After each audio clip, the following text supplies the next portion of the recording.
प्यारे दोस्तों, आज हम आपको एक अल्लाह वाले और एक चीता और तीन दोस्तों का वाकया सुनाने वाले हैं। आज का वाकया बड़े ही ध्यान से सुनिएगा दोस्तों। किसी गांव में तीन दोस्त रहा करते थे जो मजदूरी करके अपनी जिंदगी गुजार रहे थे। वह अक्सर लकड़ी काटने पहाड़ के ऊपर बने जंगलात की तरफ जाया करते थे। एक खास बात यह थी कि यह सब एक ही साथ जंगल में जाते, क्योंकि उन दोस्तों ने एक दूसरे से वादा कर रखा था कि मुश्किल हो या आसानी, हम एक दूसरे का साथ कभी भी नहीं छोड़ेंगे। एक बार कुछ ऐसा ही हुआ कि सख्त सर्दी के दिन थे। घर में उनकी लकड़ियां खत्म हो चुकी थीं, तो उन दोस्तों ने इरादा किया कि शाम होने से पहले जंगल की तरफ चले जाते हैं। तीनों वहां से निकल पड़े। जब वह जंगल में पहुंचे तो तेज बारिश शुरू हो गई। कहीं भी उनको कोई जगह छुपने के लिए ना मिल सकी। सामने तलाश करने के बाद उन्हें एक गार नजर आई। वो उस गार के अंदर पनाह लेने के लिए चले गए। एक दोस्त ने कहा, चलो बारिश रुकने का इंतजार करते हैं।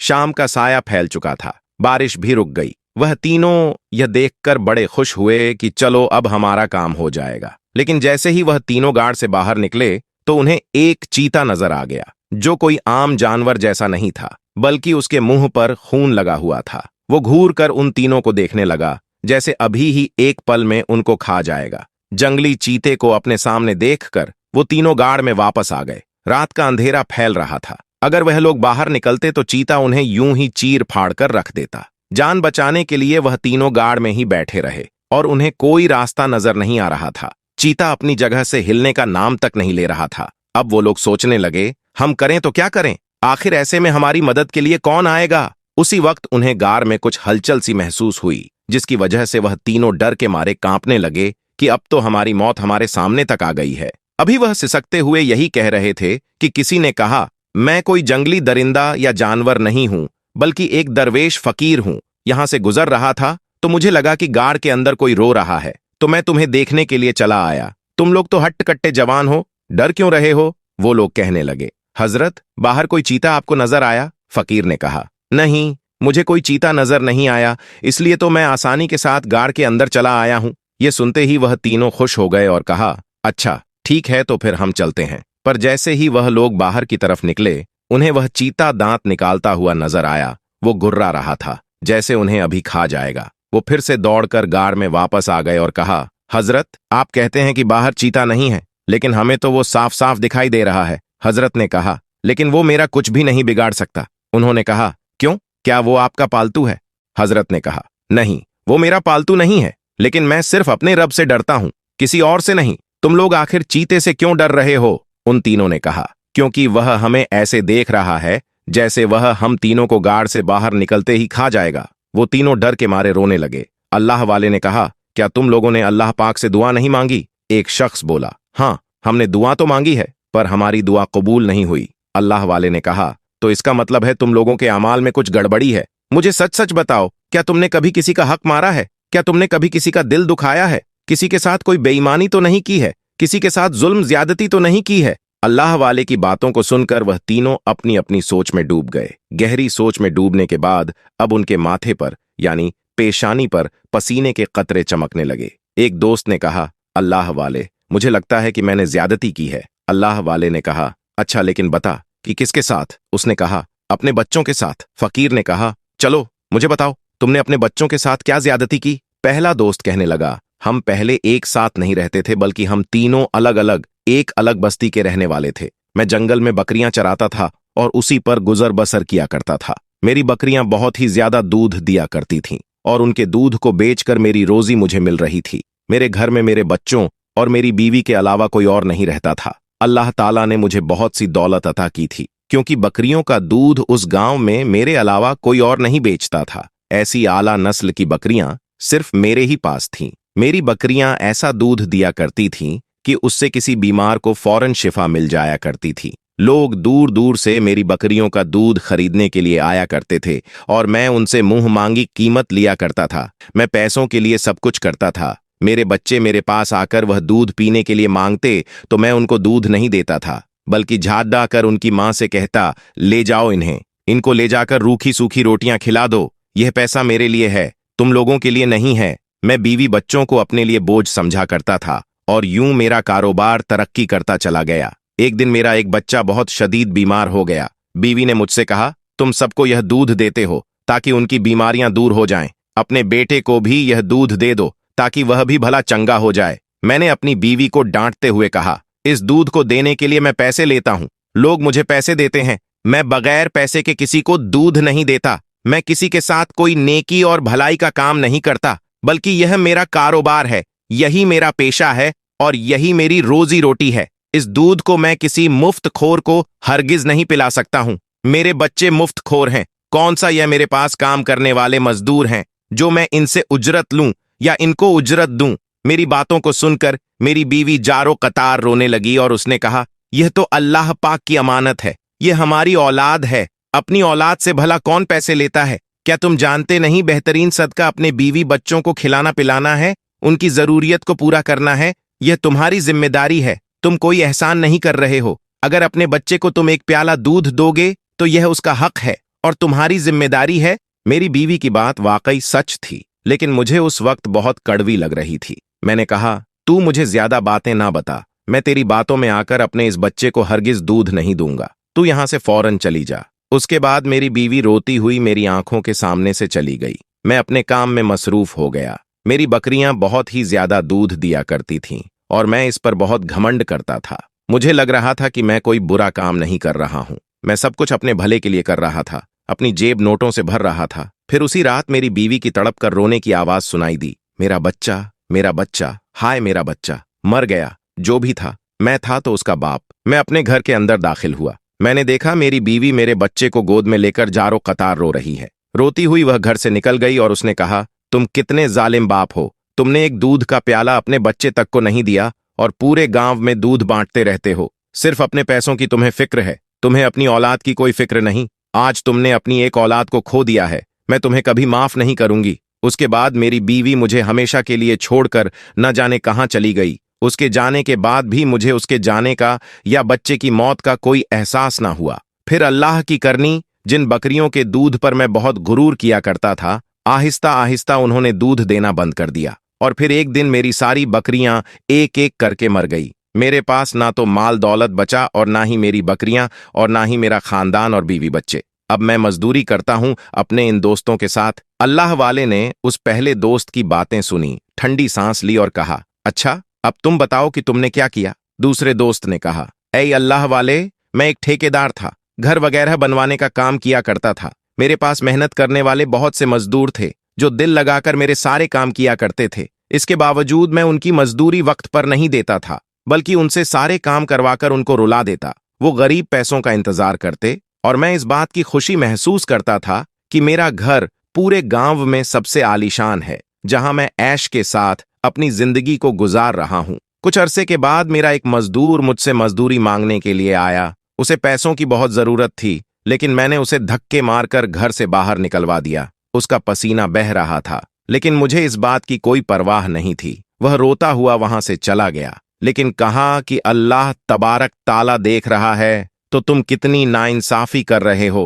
तुम मेरी मजदूरी को, मेरी हलाल कमाई के माल को खा रहे हो और मुझे पैसा देने के लिए तैयार नहीं हो। तुम्हें अल्लाह की बारगाह में इसका जवाब देना होगा। लेकिन मुझे उस वक्त उसके बातों की कोई परवाह नहीं थी, इसलिए मैंने कहा, चलो जाओ यहां से। वो अपने घर रोता बिलखता चला तो गया। मैं अपने घर के अंदर आ गया, लेकिन उसी रात इतनी जोरदार आंधी चली। आंधी तूफान ने मेरे घर की छत को उड़ा दिया। फिर मेरे सारे मजदूर एक एक करके मुझे छोड़कर चले गए और मैं धीरे धीरे कंगाल हो गया। अब मैं अपने इन्हीं दोस्तों की तरह एक मजदूर हूं और जंगल की लकड़ियां काटकर अपना गुजारा करता हूं। अल्लाह वाले ने बड़े अफसोस के साथ उसको देखा और फिर तीसरे शख्स से मुखातिब होकर कहा, बताओ अब तुमने क्या गुनाह किया है। तीसरे शख्स ने कहा, ऐ अल्लाह वाले, मैं अमीर बाप का अय्याश बेटा था। लड़कियां मेरे कदमों में पड़ी रहती थीं। मैं जिसको चाहता खरीद सकता था। मुझे अपनी दौलत और अपनी खूबसूरती, अपनी जवानी पर बड़ा गुरूर था, इसलिए जिससे चाहता था हर रात उसके साथ बदकारी करता था।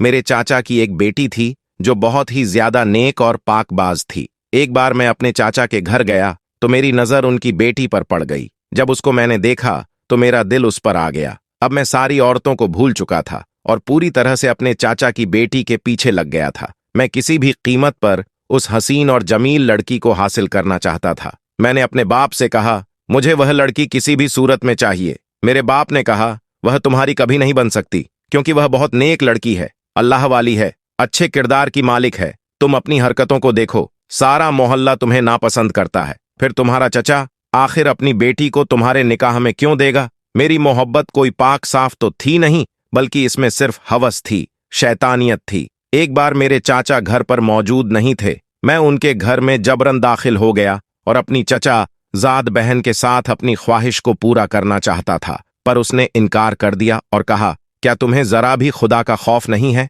मैंने उसकी बात को नजरअंदाज करते हुए कहा, देखो, मैंने जिसको चाहा हासिल कर लिया है। तुमको ना जाने किस बात का घमंड है कि तुम मेरी बात को मानने के लिए तैयार नहीं हूं। वह लड़की कहने लगी, मुझे घमंड नहीं है, मैं अल्लाह ताला से डरती हूं और तुम जैसे इंसान की बीवी भी नहीं बनना चाहती हूं। इसलिए मेहरबानी करके यहां से चले जाओ। अगर तुम अल्लाह का खौफ रखते हो तो। उसकी यह बातें सुनकर मैं जोर जोर से हंसने लगा। मुझे अल्लाह का कोई खौफ नहीं आ रहा था, बल्कि मेरी आंखों पर पट्टी बंध चुकी थी गफलत की, शैतानियत की, हवस की पट्टी, और मैंने उस लड़की के साथ ज्यादती की। फिर उसने मुझे बद्दुआ दी कि कोई दरिंदा तुमको जरूर एक ना एक दिन अपना शिकार बनाएगा। मैंने उसकी बात को संजीदगी के साथ नहीं लिया, पर मुझको बद्दुआ का असर हो गया, और जिन पैसों से मैं औरतों को खरीदता था और जिस जवानी और मर्दानगी के ऊपर मैं गुरूर किया करता था, धीरे धीरे वह सब कुछ खत्म हो गया, मिट गया, और आज मैं अपने दोस्तों के साथ मजदूरी करने पर मजबूर हो चुका हूं।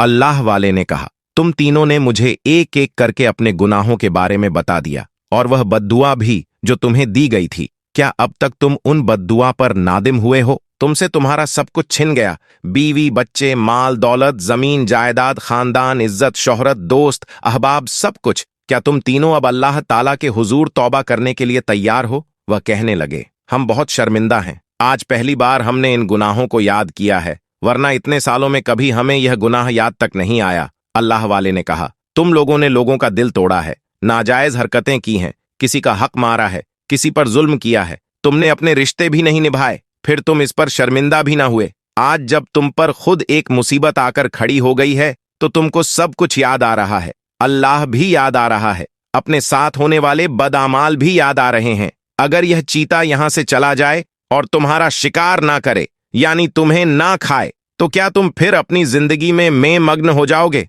तुम भूल जाओगे जो कुछ तुमने किया है? वह वादा करने लगे, नहीं नहीं हजरत, हम ऐसा कभी नहीं करेंगे, बल्कि हम उन लोगों के पास जाकर उनसे माफी तलाफी करेंगे। हम अल्लाह ताला को गवाह बनाकर सच्चे दिल से तौबा करते हैं। हम उन लोगों के पास जाकर अपना हाथ जोड़कर उनसे माफी मांगेंगे जिनके साथ हमने बुरा किया था। अल्लाह वाले कहने लगे, हो सकता है तुम्हें एक मौका और मिल जाए, मैं तुम्हारे लिए दुआ करता हूं। फिर अल्लाह वाले ने दो जानू होकर अल्लाह ताला की बारगाह में दुआ करनी शुरू कर दी, या अल्लाह, ए रब्बे करीम, ए रब्बे जुल जलाल, इनको अपने गुनाहों की याद आ गई है और यह तीनों शर्मसार हैं, तो इनको एक मौका और दे दें और इस चीते को इस गार के अंदर से हटा दे, ताकि अपने गांव वापस सही सलामत चले जाएं और उन लोगों से जाकर माफी मांग सकें जिनके साथ इन्होंने बुरा सुलूक किया था, जिनके हुकूक इन्होंने मारे थे, जिन पर जुल्म ज्यादती की थी। अल्लाह तबारक ताला ने अपने नेक बंदे की दुआ को कबूल कर लिया और सुबह का उजाला भी फैल चुका था। वो तीनों बाहर आ चुके थे और वो चीता वहां से चला गया था। वह समझ गए ये बहुत बड़े अल्लाह वाले मालूम देते हैं, इसलिए अल्लाह ताला ने इनकी दुआ को फौरन कबूल कर लिया। वो तीनों जंगल से लकड़ियां काटकर खुशी खुशी अपने गांव की तरफ चल पड़े, लेकिन ना उन्हें अल्लाह याद रहा, ना अल्लाह वाले याद रहे, और ना वो चीता याद रहा। उन्होंने किसी से कोई माफी ना मांगी, बल्कि वो अपने सारे वादे भूल गए। अब तो हमारे सर पर कोई बला है ही नहीं, ना वो चीता है और ना कोई अल्लाह वाला है जो हमें याद दिलाए कि हम अपने वादे को पूरा करें। वो फिर अपनी जिंदगी को इसी तरह से गुजारने लगे। तीनों बहुत बड़े धोखेबाज थे। अल्लाह की करनी कि वह लोग जिस जंगल से लकड़ी काट कर लाते थे, गांव वाले उस जंगल की तरफ नहीं जाते थे, क्योंकि वहां पर दरिंदों का बसेरा था, और जब से उन्होंने सुना था कि वहां पर एक चीता आकर बैठा है, तो गांव वालों ने वहां जाना बंद कर दिया था। ये लोग निडर हो चुके थे और जानते थे वह चीता अब इनका कुछ भी नहीं। बिगाड़े गांव वालों ने उनकी बहादुरी देखी तो कहा,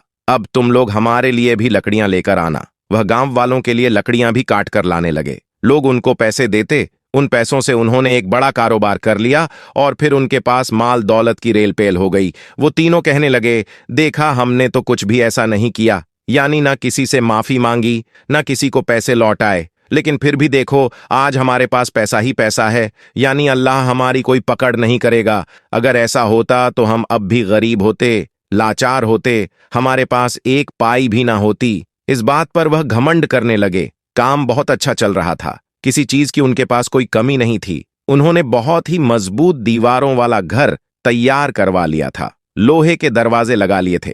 एक दिन बड़ी चैन की नींद वो सो रहे थे, अचानक गांव में शोर उठा। अरे, जंगल से जंगली चीता यहां कैसे आ गया? जंगली चीता यहां कैसे आ गया? वो तीनों अय्याश दोस्त भी यह सुनकर घबराकर उठ बैठे, लेकिन अपने घर में घुसकर बैठे रहे। ये घर में तो कभी नहीं आ सकता है, इतना मजबूत हमने घर बनवाया है, वो अंदर कभी दाखिल हो ही नहीं सकता। वो खाएगा तो गांव वालों को खाकर चला जाएगा। वो इतने बेहिस थे कि उनको किसी और की कोई परवाह तक नहीं थी। उसी वक्त दरवाजे पर दस्तक हुई। कहने लगे, हम दरवाजा नहीं खोल सकते। कौन है? किसी ने कहा, दरवाजा खोलो, वरना यह दरवाजा तोड़ दिया जाएगा। यह दरवाजा कोई नहीं तोड़ सकता, हमने इसे खालिस लोहे का बनवाया हुआ है और इसको कोई लोहे से बना हाथ भी तोड़ नहीं सकता। अचानक उनका सारा गुरूर मिट्टी में मिल गया और वह दरवाजा एक ही झटके में टूटा और वो चीता, जिसके मुंह पर, जिसके दांतों पर खून लगा हुआ था, उनके पास आकर खड़ा हो गया। वो आहिस्ता आहिस्ता उनके करीब आ रहा था। वो कहने लगे, अरे, यह यहां कैसे आ सकता है? उस दिन गार के अंदर तो नहीं आया था, जबकि वहां तो कोई दरवाजा भी नहीं था। हमारे घर में आखिर यह कैसे दाखिल हो गया? इतना बड़ा दरवाजा इसने कैसे तोड़ा? उस वक्त अल्लाह वाले की आवाज आई, तुम्हारे गुनाहों की वजह से इंसान की नेकियां होती हैं जो उसे मुसीबत से बचाती हैं, और इंसान के दिए हुए सदका होते हैं जो उसको बुरी मौत से बचा लेते हैं। लेकिन तुमने जो वादा किया था, तुम अपने गुनाहों की तलाफी करोगे। जिनके साथ तुमने बुरा सुलूक किया है, ज्यादती की है, जिनका पैसा खाया है, जिनका हक मारा है, जिनके घरों को तुमने लूटा है, उनके पास जाकर तुम माफी मांगोगे, अल्लाह पाक की बारगाह में सच्चे दिल से तौबा करोगे। लेकिन तुम तो गफलत की जिंदगी गुजारने लगे। यह सब सिर्फ तुम्हारा इम्तिहान था। यह माल दौलत, यह जमीन जायदाद, यह सब अल्लाह की जानिब से तुम्हारी आजमाइश के लिए था। क्या तुम दुनिया को याद रखते हो या आखिरत को? पर अफसोस, सद अफसोस कि तुमने अपनी दुनिया को याद रखा, एक लम्हे की भी तुम्हें शर्मसारी नहीं हुई। वह कहने लगे, हजरत, आप अल्लाह वाले हैं, हमें माफ कर दें। हम आपसे वादा करते हैं, हम फिर अपनी हालत को सुधारें, हम अपने आप को अच्छा इंसान बनाएंगे। अल्लाह वाले ने कहा, अब मैं कुछ भी नहीं कर सकता हूं।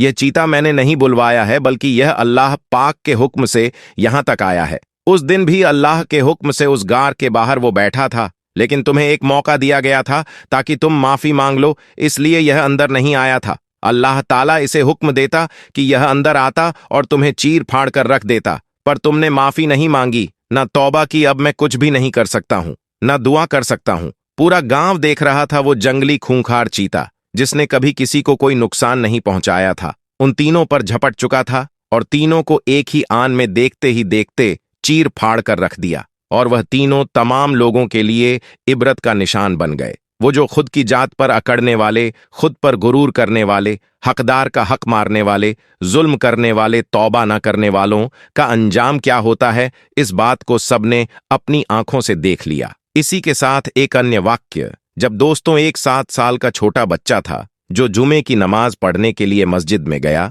जुमे की नमाज के बाद इमाम साहब रमजान और रोजे की फजीलत बयान कर रहे थे। यह बच्चा भी रमजान और रोजे की फजीलत को बड़ी तवज्जो से सुन रहा था और उसके दिल में भी ख्वाहिश पैदा हो गई कि वह भी रोजे रखेगा, वह भी सहरी करेगा, वह भी अफ्तारी करेगा, वह भी अल्लाह की हमद सना बयान करेगा। प्यारे दोस्तों, अभी यह बच्चा सिर्फ 7 साल का है। आप उसके अंदर का जज्बा देखें, रमजान और रोजे की मोहब्बत देखें, और यही हाल और यही जज्बा रमजान शरीफ में तमाम बच्चों का होता है। प्यारे दोस्तों, वह बच्चा यह बयान सुनने के बाद अपने घर जाकर अपनी मम्मी से कहता है कि मुझे भी रोजा रखना है, मुझे भी सहरी में उठा देना। लेकिन माँ जानती थी कि अभी मेरा बच्चा बहुत छोटा है, अभी वह इस लायक नहीं कि वह रोजा रख सके। लेकिन वह बच्चा था, वह बार बार जिद किए जा रहा था कि मुझे रोजा रखना है, अल्लाह की इबादत करनी है। और जैसे ही रात हुई वह फौरन सो गया। लेकिन सहरी का जब वक्त हुआ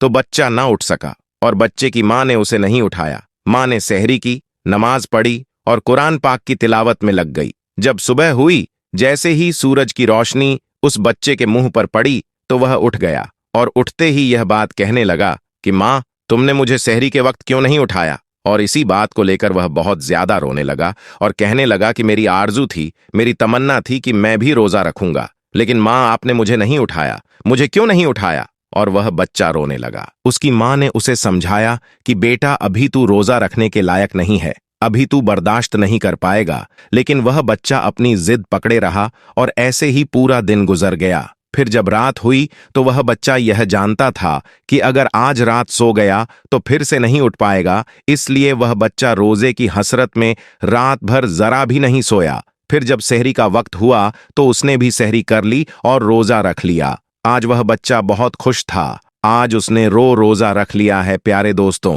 फिर जैसे ही सुबह हुई, सूरज निकलने लगा तो माँ बेचैन हो गई, क्योंकि वह जानती थी कि मेरा बेटा यह बर्दाश्त नहीं कर पाएगा। वह किचन में गई और जल्दी जल्दी खाना बनाया और दोपहर के वक्त अपने बेटे से कहा कि कुछ तो खा ले मेरे बेटे, दोपहर हो गई है, तेरी यह हालत मुझसे नहीं देखी जाती है। बच्चे ने कहा कि रोजा तोड़ना गुनाह है। तब माँ बोली कि मेरे बेटे तेरा गुनाह मैं अपने सर ले लूंगी, कुछ तो खा ले मेरे बेटे, दोपहर हो गई है। बेटे ने कहा कि माँ मैंने सुना है कि जन्नत में हर रोजेदार जाएगा और हश्र के दिन जलवाए परवरदिगार पाएगा। माँ मैं अपना रोजा नहीं तोड़ूंगा। लेकिन वह माँ थी दोस्तों, माँ आखिर माँ होती है। वह बार बार कहे जा रही थी कि मेरे बेटे तेरा गुनाह मैं अपने सर ले लूंगी, तू रोजा तोड़ दे, तू कुछ खा ले, तू रोजा बर्दाश्त नहीं कर पा रहा है। लेकिन जो बेटा था वह किसी भी हाल में नहीं माना। वक्त गुजरता गया और फिर जब असर का वक्त आया तो बेटे की हालत बहुत ज्यादा खराब हो गई, यानी कि उसकी तबीयत इस कदर खराब हो गई कि उसका गला सूख गया। हत्ता कि यह हुआ कि भूख और प्यास की वजह से उसकी जान निकल गई और वह बच्चा इंतकाल कर गया। ये देखकर उसकी माँ बहुत रोई, बहुत पछताई। इतने में मगरिब का वक्त हो गया। जैसे ही अफ्तार का वक्त आया उसने रोजा खोला और वह रोजा खोलती जाती और रोती जाती। फिर उसने मुसल्ला बिछाया और मगरिब की नमाज अदा की और नमाज अदा करने के बाद हाथ उठाकर वह दुआ करने लगी, या अल्लाह मेरा बेटा चला गया, अब मैं क्या करूं, मेरी तो सारी कमाई लुट गई, अब मैं क्या करूं, मैं कैसे जीऊंगी। वह दुआ मांग रही थी कि इतने में उसके दरवाजे पर एक फकीर आ गया। उसने कहा कि घर में कोई है, मैं रोजेदार हूं, मुझे कुछ खाने को दे दो। जब उस औरत ने उस फकीर की आवाज सुनी तो उसने जो कुछ बनाया हुआ था सब उस फकीर को दे दिया। जब वह फकीर को देने गई तो उसकी आंखों में आंसू थे। उस फकीर ने कहा कि तुझे क्या हुआ है। तो उस औरत ने बताया कि मेरा 7 साल का बेटा था, उसने जिद करके रोजा रख लिया और भूख की वजह से असर के वक्त उसकी जान निकल गई। दोस्तों तो वह फकीर घर के अंदर आया और उस बेटे के सिरहाने खड़ा होकर बोला कि उठ, खुदा का नाम लेकर, ए नन्हे रोजेदार। जैसे ही उसने यह अल्फाज बोले, इतने में क्या हुआ कि वह बच्चा जो मर चुका था, वह नन्हा रोजेदार फिर से जिंदा हो गया और अल्लाह पाक का नाम लेता हुआ उठ खड़ा हुआ। दोस्तों ये बहुत बड़ा करिश्मा है। एक नन्हा रोजेदार जो मर चुका था वह अल्लाह का नाम लेते हुए फिर से जिंदा हो गया। दोस्तों आज की वीडियो में बस इतना ही। अगर आपको यह वीडियो अच्छी लगी हो तो आप हमें सपोर्ट करने के लिए चैनल को सब्सक्राइब जरूर कर लीजिएगा। दोस्तों आज की वीडियो में बस इतना ही। मिलते हैं फिर एक नई वीडियो में, तब तक के लिए अल्लाह हाफिज।